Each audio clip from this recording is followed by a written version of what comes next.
제가 오늘 중고등부 설교로 좀 소리를 많이 질렀나 봅니다. 저희 아이들이 너무 집중을 잘해서 제 목소리가 점점 커진 효과가 지금 시간이 지날수록 목소리가 점점 가라앉더라고요. 조금 1시간 전까지만 해도 좀 괜찮았는데 설교할 때가 되니까 더욱 가라앉아서 목소리가 갈라지더라도 이해해 주시면 감사하겠습니다.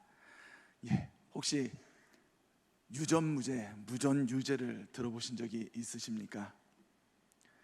돈이 있을 경우 무죄로 풀려나지만 돈이 없을 경우 유죄로 처벌을 받는다는 말 뜻이죠. 이 말은 1988년도 탈주범 지강헌의 절규로도 유명한 말입니다. 그런데 법률소비자연대에서 조사를 했습니다. 이 말에 얼마나 공감을 하느냐 그랬더니 국민의 80%가 유전무죄, 무전유죄에 동의를 한다고 이렇게 대답을 하였습니다. 실제로 1990년도 이후에 대한민국 10대 재벌 총수 중 7명이 실형을 받았는데 그 실형을 합치면은 23년이 된다고 합니다. 그런데 그 실형을 받았으나 형을 확정받고 평균 그들이 산 형은 9개월밖에 되지 않는다고 합니다. 거의 대부분이 그 형을 제대로 살지 않고 다 현직에 복귀하였다는 것입니다. 물론 이렇게 1990년대라고 얘기를 하면은 지금은 안 그러겠지라고 이렇게 생각할 수도 있습니다. 근데 불과 몇 년 전만 해도 뉴스에서 이런 여검사에 대한 뉴스가 나온 적이 있습니다. 여검사가 고소장을 발급받았는데 잊어버렸어요.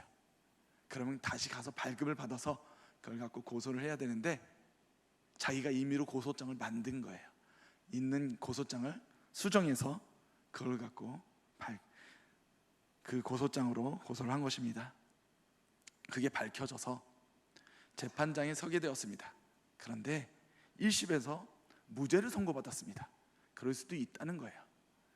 이것은 관행이었기 때문에 괜찮다는 법원의 판단이었습니다. 여기까지 괜찮았습니다. 그런데 그 후가 문제가 되었습니다.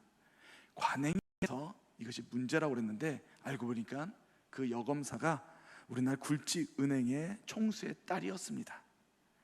결국 다시 재판 2심이 진행이 되었고 그때 그녀는 사표를 제출했고 검찰에서는 아무런 징계 없이 그녀를 사표를 수리하였습니다. 그리고 2심에서 징역 6개월의 선고유예를 받게 됩니다. 결국 죄를 인정받았지만 솜방망이 처벌로 끝나고 만 것입니다.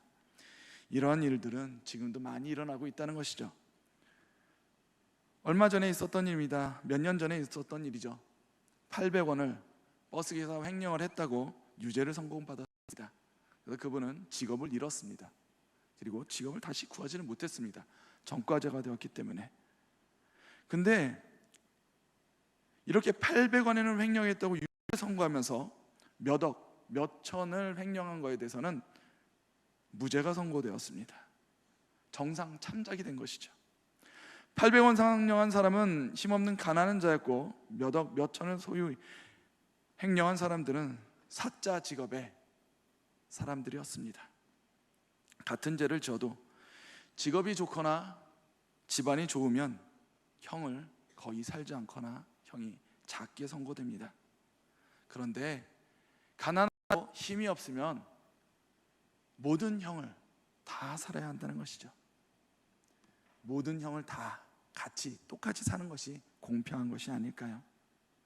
죄를 지었는데 그가 의사라서 그가 변호사라서 사회 공헌할 수 있는 사람이라는 이유로 그의 형이 감형됩니다. 재벌 회장이라는 이유로 몇백억, 몇천억을 횡령하여도 그것은 감형의 이유가 됩니다. 이러한 상황 속에서 하나님께서는 우리에게 이렇게 말씀하십니다. 고아와 과부를, 가난한 자를 돌보신다고.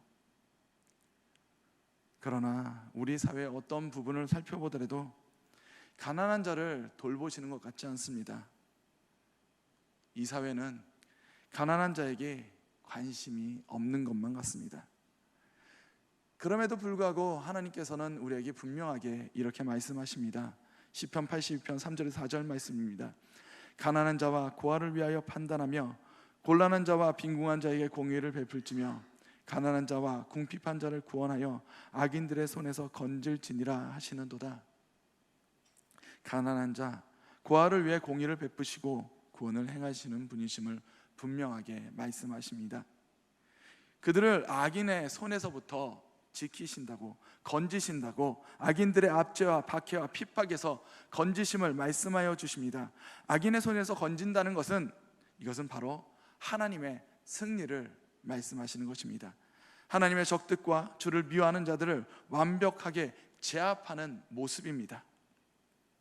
이는 더 나아가 소외된 이들의 인간다움과 존엄성을 회복하는 것을 의미합니다. 이것이 하나님의 승리요 악인들의 손에서 건지시는 것입니다. 그렇다면 이 악인들은 누구입니까? 이 악인들은 부자들을 의미하고 있습니다. 구약의 아모스 선지자는 부자들의 행포에 대하여 이렇게 기록하고 있습니다. 가난한 자의 머리에 있는 티끌을 탐내며 사마리아 산에 거하는 바산의 암소들아, 이 말을 들으라. 너희가 가난한 자들을 학대하며 너희가 가난한 자를 밟고 저에게서 미래 부당한 세를 취하였은즉, 당시 부자들이 가난한 자를 괴롭히고 학대하며 짓밟았음을 고발하고 있습니다. 이는 모든 부자가 악인이며 모든 가난한 자가 선인이라고 말하는 것은 아닙니다. 오히려 반대로 부자이면서 의인이고 가난하면서 악인이 될 수도 있습니다. 그러나 실제로 부자와 권력자들이 자신의 부와 권력을 자신의 중심에 놓고 살아간다는 것입니다. 부와 권력에 자신의 모든 신경이 사로잡혀서 하나님에게 관심을 가지지 못한다는 것입니다. 실제로 예수님께서 부자들에 대해서 이렇게 말씀하십니다. 부자가 하늘나라에 들어가는 것은 낙타가 바늘귀에 들어가는 것보다 어렵다고. 이는 부자가 악해서라기보다 부자가 자신의 가진 것보다 하나님께 집중하는 것이 그만큼 어렵다고 말씀을 하시는 것입니다. 반면에 가난한 사람들은 어떻습니까? 그들에게는 의지해야 될 대상이 없습니다. 백도 없고 힘이 없습니다. 가진 것이 없습니다. 그들의 관심을 빼앗을 만한 것이 없다는 것입니다. 그러므로 오직 하나님만 의지하게 됩니다. 누가복음 6장 20절 말씀입니다. 예수께서 눈을 들어 제자들을 보시고 이르시되 너희 가난한 자는 복이 있나니 하나님의 나라가 너희 것임이요. 가난한 자가 복이 있다는 말씀은 바로 이에 해당하는 말씀입니다.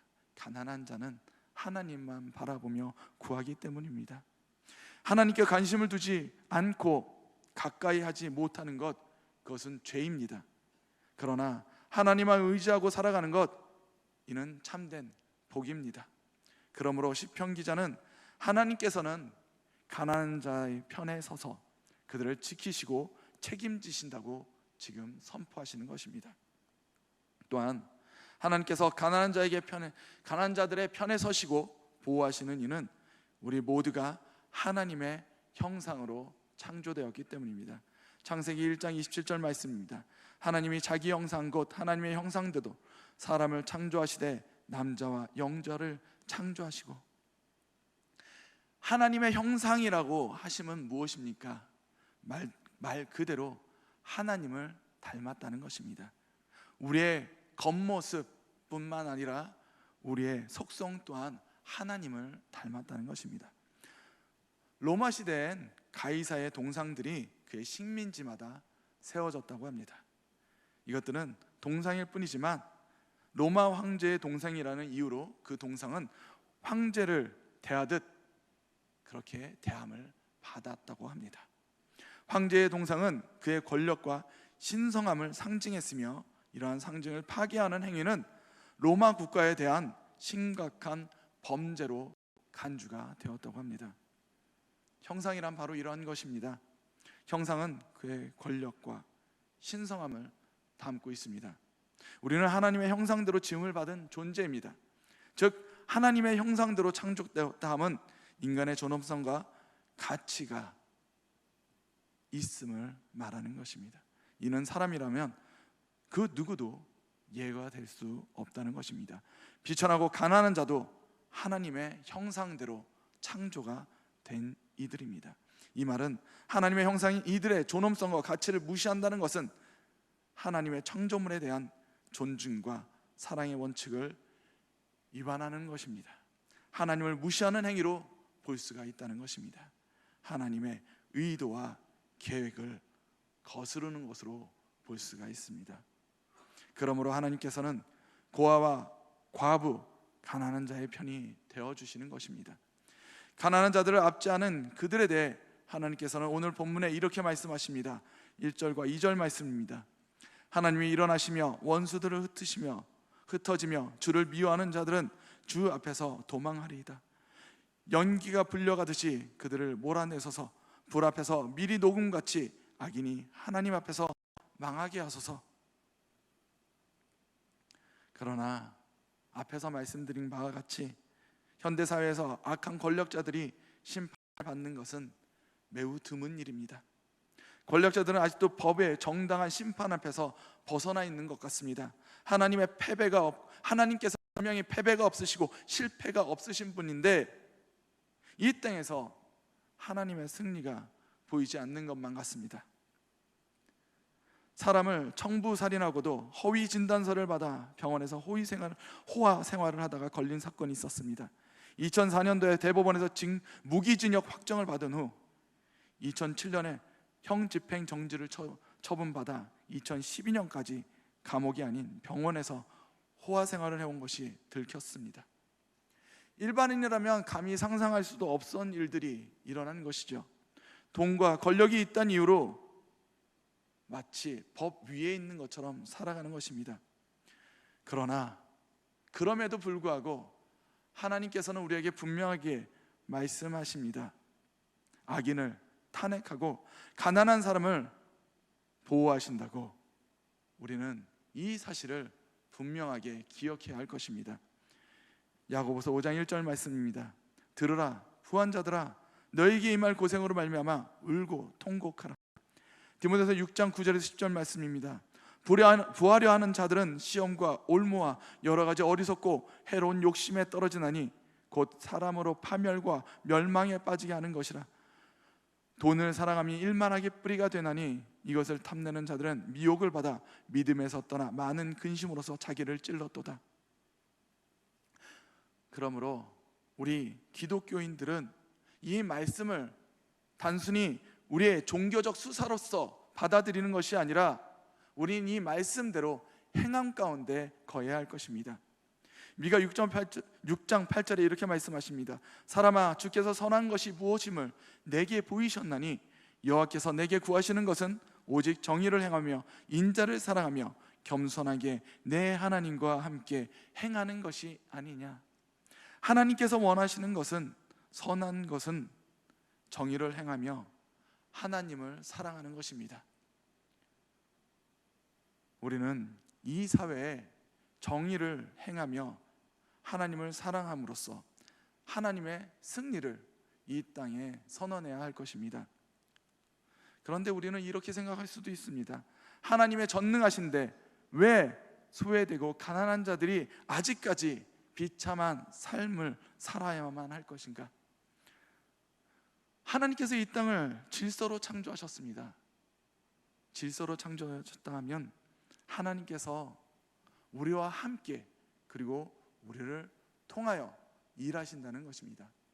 만일 우리가 기도를 할 때마다 그때그때 하나님께서 일을 하신다면, 내가 서울대에 가고 싶습니다 라고 기도하면 서울대에 가는 역사가 일어난다면 그것은 질서를 해치는 것이 된다는 것입니다.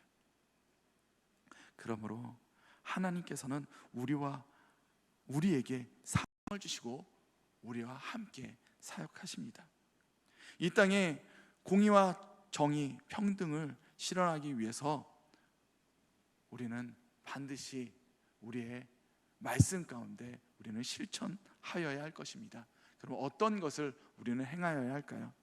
우리는 사회적 공정과 평등을 위해 기독교적 가치를 실행할 수 있어야 할 것입니다. 우리의 삶에서 먼저 실천이 있어야 합니다. 우리는 이 땅에 가난하고 손해받는 이들을 위해 기도하여야 합니다. 이 땅에 악한 세력으로부터 가난하고 소외받는 자들을 위해서 주님께서 돌봐 주실 것을 우리는 간구하여야 할 것입니다. 우리가 함께 주님의 사역에 동참하는 것, 그것은 우리의 관심으로부터 시작이 됩니다. 그들을 위한 기도가 바로 이 시작이 될 것입니다. 그리고 말씀을 묵상하고 공부함으로써 주님의 말씀을 따라 살아가야 합니다. 주님께서 우리에게 원하시는 바는 정의와 공의를 세우고 하나님을 사랑하는 것입니다. 사도행전 20장 35절 말씀입니다. 범사에 여러분에게 모범을 보여준 바와 같이 수고하여 약한 사람들을 돕고 또 주 예수께서 친히 말씀하신 바 주는 것이 받는 것보다 복이 있다 하심을 기억하여야 할지니라. 우리가 주님의 가르침대로 약한 사람들을 돕고 사랑하는 것이 이 땅의 공정과 평등의 가치를 실현하는 것입니다. 또한 사회적 공정을 위한 활동에 우리는 적극적으로 참여할 수 있어야 할 것입니다. 사회 노숙인들과 빈곤층, 어린이와 청소년을 대상으로 하는 봉사활동과 그리고 이러한 자선단체와 비영리단체에 관심을 가져야 할 것입니다. 그리고 정책 변화를 위한 청원을 통한 불평등하고 불합리한 것의 변화에 우리는 다 같이 함께 참여해야 할 것입니다. 우리 개인의 봉사와 섬김뿐 아니라 함께 참여함으로써 우리는 함께 변화에 힘을 보태야만 할 것입니다. 이러한 활동을 하는 것은 정치적인 신념을 말하는 것이 아닙니다. 이 땅의 불합리함으로 상처받는 상처받는 사람들을 위해, 변화를 위해 함께 힘을 모아야 함을 이야기하는 것입니다. 우리는 이 땅에 공의와 정의를 세우고 가난한 자를 돕는 일에 적극적으로 나서야 할 것입니다. 이미 교회에서는 많은 적극적인 구제 활동을 펼치고 있습니다. 저희 교회에서도 사랑의 쌀 나누기와 임용봉사 그리고 장학금 등을 통해서 지역사회의 어려운 이들을 돕고 있습니다. 그러나 분명히 명심해야 될 것은 교회의 이러한 활동이 우리 개인의 대표성을 지니는 것은 아니라는 것입니다. 이런 것들은 교회에서 진행이 되는 것이지 우리가 하는 것은 아니라는 것입니다. 우리가 관심을 가지고 이 사회에 소외된 이들을 바라보고 그들을 섬길 수 있어야 할 것입니다. 마지막으로 우리 모두는 가난한 자로 살아가야 할 것입니다. 이는 내가 가진 재산을 다 팔으라는 것이 아닙니다. 우리가 모두 이 땅의 모든 것을 두고 빈손으로 가는 존재라는 것입니다. 이는 우리가 곧 의지할 것은 온전히 하나님 한 분밖에 없음을 인정하며 살아가야 한다는 것입니다. 우리가 이 땅에 의지하던 모든 것은 다 사라질 것입니다. 오직 하나님만 의지하는 가난한 자로 살아가시기를 축복합니다. 그리고 이 땅의 가난한 자들을 위해 이 땅에서 하나님의 말씀을 실천하시며 살아가시는 우리 모든 성도님들이 되시기를 축복합니다. 갈라디아서 6장 9절 말씀입니다. 우리가 선을 행하되 낙심하지 말지니 포기하지 아니하면 때가 이름에 거두리라. 포기하지 마시고 이 땅에 하나님의 승리를 선포하시기를 축복합니다.